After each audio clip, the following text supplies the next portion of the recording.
Welcome to Death Metal Pug. I'm Pug for a Cowboy. I want to be a rock star when I grow up. The purpose of this is to have fun and talk about music. If for some reason we can help your band, project, or business, please reach out to us at deathmetalpug@gmail.com. I'd like to thank Carl Willits for being on last week's episode. Today is April 9th, 2025. We're going to talk about trade tariffs, how they work, how they'll impact the economy. We're going to have some charts and graphs that go along with that. We're going to talk about the Meshuggah, Cannibal Corpse, and Carcass tour. We're also going to look at new albums from Mizmor, Allegaeon, and Deafheaven. How many idiots do you think we lost after that tariff opening thing? Just in time for Easter, Meshuggah released an album with Jesus on the cover. After almost 3 years exactly, Meshuggah released a remastered version of Immutable. Did you know Immutable means unchanging over time? I feel like this album is closer to the Nothing album in a few ways. Its notes are more specific than like something like Chaosphere or Colossus, where it's just all layered into it.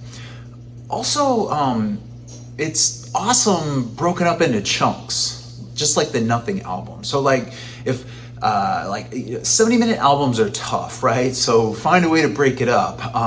Think about the cool songs that close out the Nothing album, like Spasm, Nebulous, Obsidian, just kind of like cool songs at the end of an album that you can kind of be fatigued by, but if you start it later in the album, they have a better impact, right? I think this works well this way with the Immutable album as well, where if you start the album on the song, They Move Below, the rest of those songs just go together so well to like close out the album.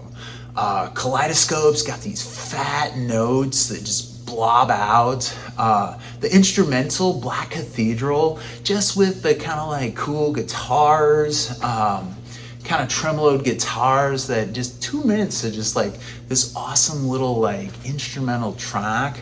Armies of the Preposterous and Past Tense just kind of take this album to a really good ending. And so breaking it up for this album can work as well too. Yeah, like I can listen to They Move Below for like 3 hours in a row. The new version of Immutable is the same songs as the version 3 years ago, but with 3 live tracks added as well. 2 of the live tracks they did at the concert last week. One, Literature Marks, I heard at the Meshuggah show in September 2022. The remastered album was not fully out when I saw them April 1st. It came out April 4th. Is it dorky if I wear the tour shirt for this? Just saw the Meshuggah, Cannibal Corpse, and Carcass tour last week. Live, Meshuggah, this band is so tight. Live, we heard from the new album Broken Cog, which is the only one song from the new album that I heard repeated when I saw the concert a couple years ago. I think at this show they did Kaleidoscope and they did God Sees in Mirrors on the new album. Lots of Obscene. I got to see Bleed. They didn't do it last time, that song, which I was blown away by. So Bleed, Combustion, Dancers to a Discordant System has a very meditative feel to it that you can definitely bounce right along to. Violent Sleep of Reason has just got those like licks, throughout that song that are so great. 2 from Colossus, a few from the Nothing album. I gotta say, I like the re-recorded Blue Nothing album better. I think the sound, the drums sound like less real drums and more like old school, metal Metallica kind of drums that, work better with like the fatter kind of like notes and riffs and stuff. Meshuggah is a fantastic, tight band. There is a commonality to all the music when you hear it live that although the albums may sound a little different, live, all those songs can actually sound very similar together from like the standpoint of like cohesiveness. It's just such an amazing, enjoyable experience. I think Meshuggah is a band that's always had a very good reputation for live performances. Freaking lasers, man. They're known for their light show. They're known for the spectacle. It was synced up. Certain songs were synced up to the lights, and when they would trigger and fire, you know how like tight you need to be to like execute that. And then especially with that like off time or on time or off on time, but then catching up to the next time.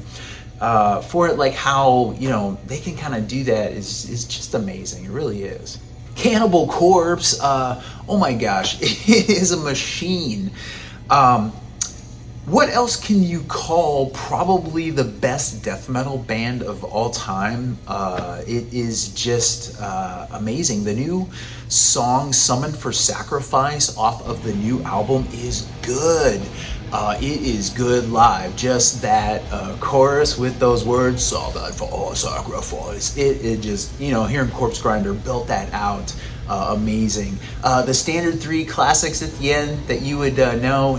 No deep cuts for this here as the, you know, second opener. Most of the songs, you know, were like, you know, CC's, you know, best of kind of stuff. Death Walking Terror was the only song off of the Kill album, I think.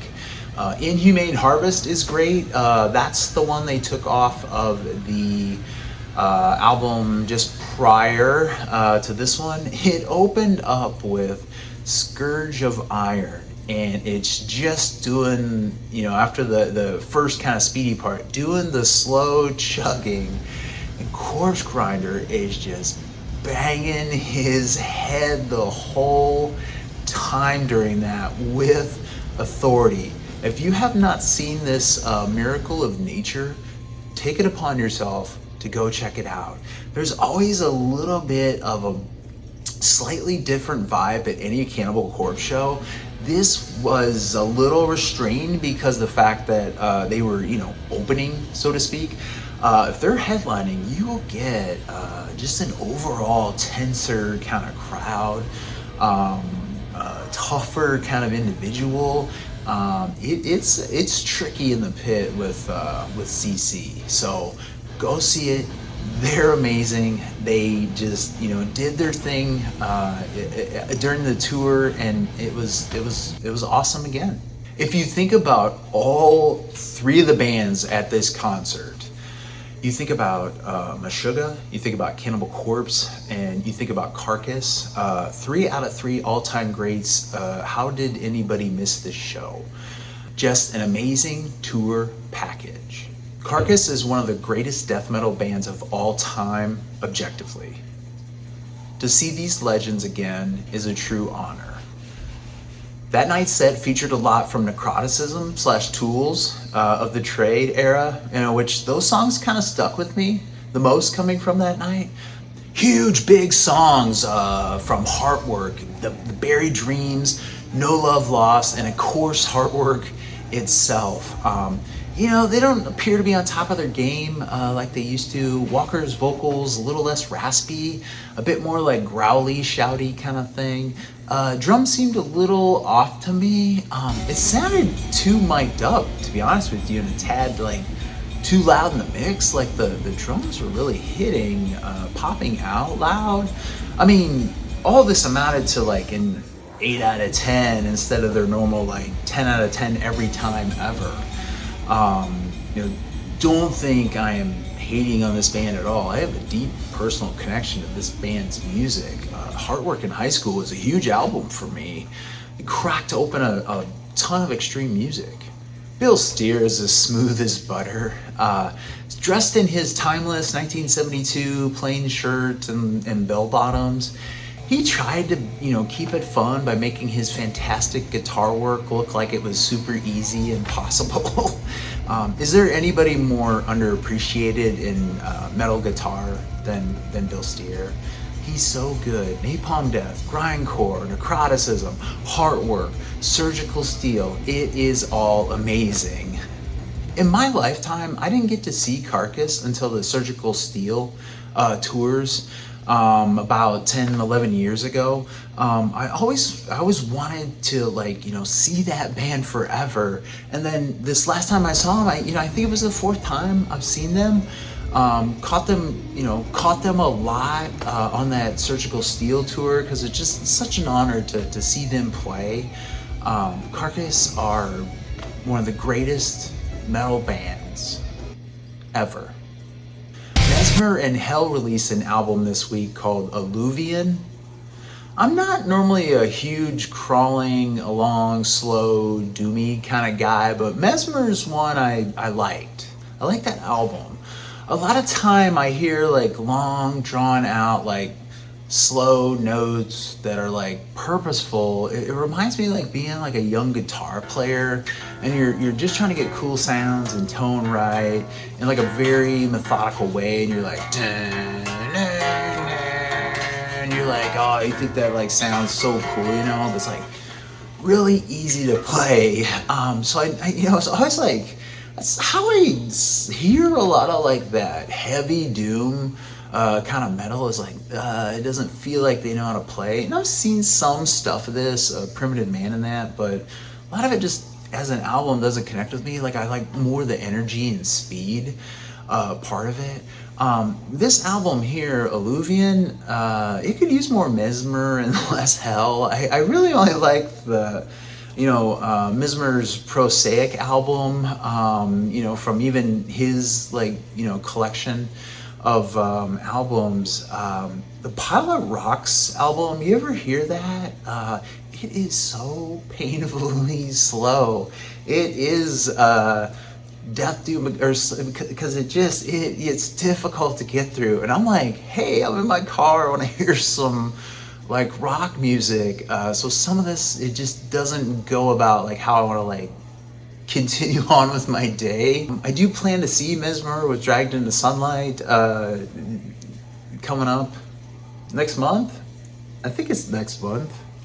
Did I get tickets to that? I got tickets to that. Allegaeon released a new album, The Ossuary Lens. Pretty good stuff here. Tech death. I think this one is a little better than the last one, Damnum. This one seems more uniform, or done all at the same time to me.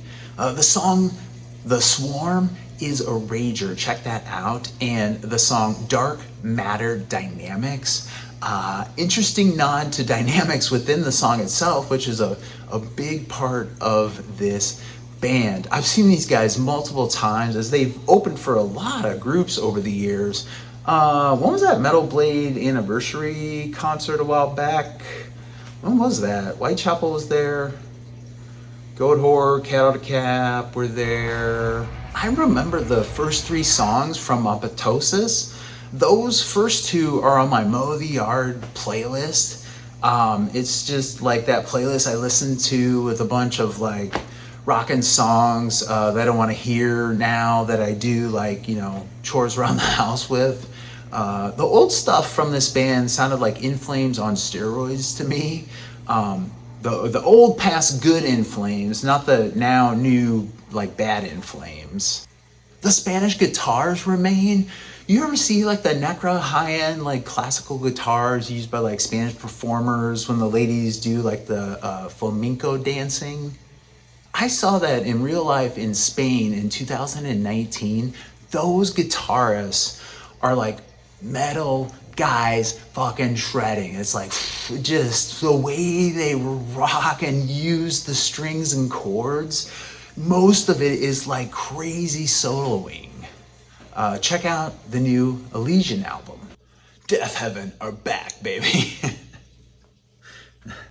Deafheaven are back, baby. Baby, Deafheaven are back, baby. Deafheaven are back, baby.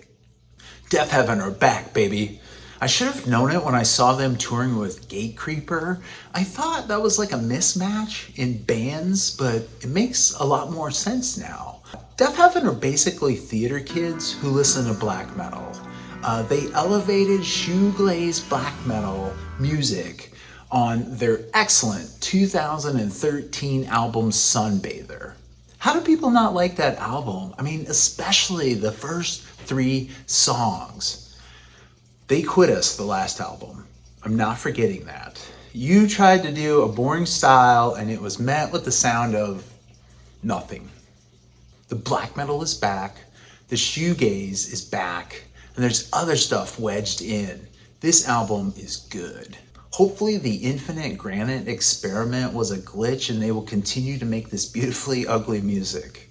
Washy, chorusy guitars, screaming black metal vocals, musical but with the contradiction between instruments and vocals mostly back. I saw Deafheaven a few years ago on that Ordinary Corrupt Human Love tour. Until then, I honestly did not know what they look like. Nerd glasses, short hair, but the singer is like full on black metal gear and aesthetics. Who knows what they look like now? It'd be interesting to see. Yeah, the tour's coming around here May 5th. It's at the Metro. Yeah. The sound there is good. It's just pain in the ass to like get down there, especially if there's like a Cubs game getting out or something. Yeah. I'm almost certain when I saw them on that tour, it was at the Metro, and when it was all over, we were coming out, and like the Foo Fighters were finishing up their set at Wrigley Field a couple blocks over. And I was just like happy to like beat the traffic out a little bit from that, I remember. Let's get to a little track discussion of this new Deafheaven album. Wait until you hear the opening and continuing riff in Magnolia. It's eyebrow raising. A black metal song with like a 2000s kind of riff carrying it. A few of these songs are a little more riffy than shoeglazy on this album. The song Garden Route is a dreamy song with the vocals screaming underneath with an uplifting movement at the end. Revelator opens up with 4 minutes of like panic chords and then 60 seconds of clean guitar, then another 90 seconds of ripping, pummeling metal, playing with dynamics like they used to. Every music dork will ask what's up with the interludes. They just on the album refer them flatly as incidentals. Too many is an obvious critique for any album with them in it a lot of times. A lot of times an interlude or intermission will break up an album. For metal it provides a pause or a break between the pummeling. Catch your breath and then return to the blender. I think the Scour album released this year did this well. They realized they would need to break up their album into smaller bits. Black metal Scour, black metal Deafheaven. It's crazy how varied this genre can be. If you don't like black metal, just try a different kind of black metal. It feels like they're using the interludes referred to as incidentals to like link the songs together, but it just doesn't work for me. Maybe it's about something for real and I just have to read up on it. I remember Sunbather was about envy or excess of others bettering, one's life, something like that, I think. The song Sunbather, was as read literally about people sunbathing. Yes, but the deeper meaning was of struggle and privilege, right? And how fucking black metal is that? Oh, Deafheaven lyrics? Yeah, they're interesting, yeah. I want you like on a towel. Look 'em up, I recommend it. I think this album carries these themes even further. The lyrics seem more poetic this time, but written in a clearer way. The second to last song on the album, Winola, is the closest to the good old Sunbather days in my opinion. It's got that build up, layered guitars and vocals, that like chimey guitar section that Sunbather used to have, and then finishes with anthemic guitars and screaming, just carrying the song to an exciting finish. Excellent drumming always flies under the radar for this band. Winona is an excellent example. The way that dude beats the kit impresses, especially on the older stuff, but it just really carries the metal structure along of the song. The Marvelous Orange Tree is my next favorite track that finishes out this album. Orange Tree? Wait, does each album have a fruit tree song or something? Pecan Tree, Honeycomb, and I guess Mombasa, and maybe it must be a fruit or something? The harsh vocals are especially nasty on this track. They contrast with the smooth, clean vocals, which are used very limited on this album. The lower and higher growls and screams blend in very well. The vocals overall might be a bit more deeper or lower all around, but I'd have to think more about that. This album is all right. Some highlights here. I always liked Sunbather, and I always liked Ordinary Corrupt Human Love. Ordinary Corrupt's first 3 tracks are awesome. Starting the album off with a piano was so off-putting the first time you hear it, but it really works after the fact when you know it's coming, and just Honeycomb and Canary Yellow are just such awesome tracks. Did I ever tell you Dee needed a shirt one time for practice, and it had to be the color pink, and she didn't have anything pink, so she wore my unisex Deafheaven pink Sunbather t-shirt and it was always a little like too small on me because I'm like bigger than how that thing was shaped up. So like she wore that, and I was telling her, like, if you get asked about this shirt, like if somebody knows what this is, you need to be able to tell them what this is, like, that like middle school, high school, like 3 songs kind of stuff. So like I was trying to like educate her about the band. Those last 2 tracks, Winona and Orange Tree, have that dreamy Deafheaven vibe that we all wanted back. If you liked any of Deafheaven's prior stuff, there will be something on this album for you. So check it out. Are we done? I don't have anything else to say. That's it! The Metal Bowl!